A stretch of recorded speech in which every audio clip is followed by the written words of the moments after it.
Hello students, आज हम बात करने जा रहे हैं एसटीएचपी और एनटीएचपी के बारे में। मेरा नाम है सनाउल्लाह शेख।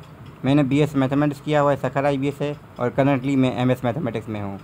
तो आज एसटीएचपी के बारे में हम बात करना जा रहे हैं। एसटीएचपी का फुल फॉर्म होता है सिंध टैलेंट हंट प्रोग्राम। तो इसमें सारे सिंध से स्टूडेंट सेलेक्ट होते हैं।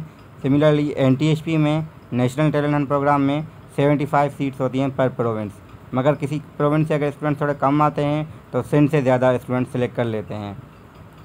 तो टेस्ट पेपर के बाद में हम बात करें तो टेस्ट में हमारे पास इंग्लिश में बेसिक ग्रामर होती है। तो बेसिक में इंग्लिश लिखना चाह रहा था, मगर थोड़े टॉपिक्स में मेंशन किए, इससे ज़्यादा भी थोड़े हो सकते हैं।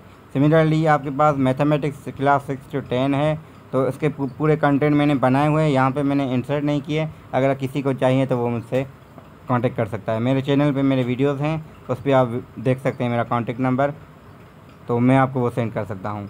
सिमिलरली अगर आपकी सिलेक्शन हो जाती है तो उसके बाद आपको 3 कोर्सेज़ पढ़ाए जाएंगे, इंग्लिश, मैथमेटिक्स एंड कंप्यूटर। मगर उससे पहले आपकी सिलेक्शन ये नहीं है कि आपकी अगर 40 मार्क्स पे पास है तो 40 पे आप सिलेक्शन हो जाएगी। तो डिपार्टमेंट वाइज कट लगता है। अगर आपकी मार्क्स 45 हैं तो अगर आप 150 अगर उनको किसी बीबीए डिपार्टमेंट में 150 या 200 चाहिए, अगर आप टॉप 200 या टॉप 150 में अगर आ रहे हैं तो आपकी सिलेक्शन हो जाएगी। तो भले आपकी मार्क्स 45 हो या 35 हो, इवन 60 हो, अगर आप उसमें आ रहे हैं लिस्ट में तो आपकी सिलेक्शन हो जाएगी। Same goals for different department.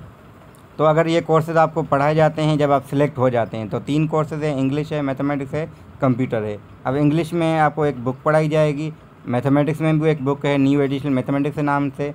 जिनकी फर्स्ट ईयर इंटर की मैथमेटिक्स नहीं पढ़ी होती, मेडिकल के स्टूडेंट होते हैं, तो उनकी भी वो बेसिक क्लियर हो जाती है। तो अगर आप किसी भी डिपार्टमेंट में जाएंगे आपको इश्यूज़ नहीं होंगे ज़्यादा, अगर आप सही नंबर से उसको पढ़ रहे हैं। एक तो होता है पास करना, एक होता है पढ़ना। तो अगर आप उसको सही समझ के पढ़ रहे हैं, एक होता है कि देखिए पास करना, आप पास कर लेंगे, आपको स्कॉलरशिप मिल सकती है। अगर आप समझ के पढ़ते हैं तो आपको आगे इश्यूज़ नहीं होंगे, वरना आपको आगे डिफ़िकल्टीज़ बहुत होंगी। तो अब मार्क्स की डिस्ट्रीब्यूशन देखें। टोटल मार्क्स यहाँ पे मैंने लिखी नहीं, यहाँ पे 100 होती है। तो 100 कैसे डिस्ट्रीब्यूट होती हैं? 2 मिड टर्म्स होते हैं 20-20 के, 20 आपके टीचर्स के हाथ में होती है। यहाँ पे आपको असाइनमेंट्स, क्विज़ और क्लास डिस्कशन वगैरह सारे में वो कर देते हैं। और फाइनल आपका टर्म होता है, उसकी मार्क्स होती हैं 40। तो 100 की डिस्ट्रीब्यूशन ऐसे होती है। तो पर कोर्स अगर आपकी मार्क्स 77 है तो आपकी कोर्स की GPA 3 काउंट होगी। तो इसके लिए ग्रेडिंग पॉलिसी आप देख सकते हैं, सखर आईबीए की सर्च करें या गूगल पे सर्च करेंगे, आपको स्टूडेंट रिसोर्सेज का एक पेज मिलेगा आईबीए का। तो वहाँ पे जाएंगे तो ग्रेडिंग पॉलिसी नीचे पड़ी हुई है, उसमें क्लियर देख सकते हैं कि एक कोर्स की GPA कितनी होती है। तो CGPA कैलकुलेट करने का फार्मूला ये होता है कि एक कोर्स का क्रेडिट आवर्स होते हैं। जो आपके पास कोर्सेज होंगे तीनों, इनके 3 क्रेडिट आवर्स होते हैं। तो जितनी GPA है, फॉर एग्जाम्पल 3 GPA है तो 3 के साथ मल्टीप्लाई होगा। और 2.67 GPA किसी कोर्स की आपने लिए हैं, फॉर एग्जाम्पल जितनी 72 से लेके 76 तक आपने अगर मार्क्स लिए तो आपकी 2.67 GPA काउंट होगी।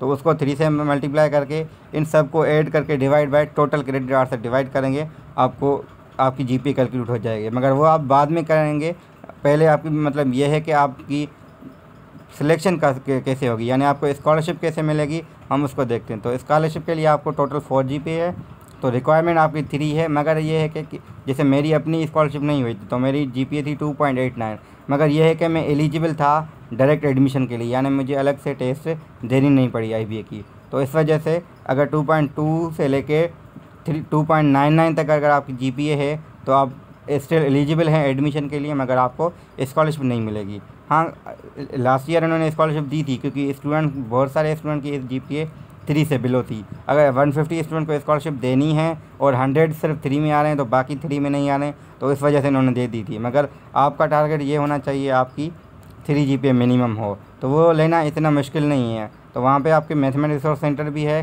राइटिंग सेंटर भी है, सखर आईबीए के मेन कैंपस की मैं बात कर रहा हूँ। तो आपको मैथमेटिक्स और इंग्लिश में तो इशू नहीं होना चाहिए, क्योंकि आपके लिए हेल्प के लिए वहाँ पे ट्यूटर्स अवेलेबल होते हैं। अब ICT इतना डिफ़िकल्ट होता नहीं है कि आपको कोई अलग से समझाए, जो टीचर समझाएगा वो आपको समझ आ जाएगा।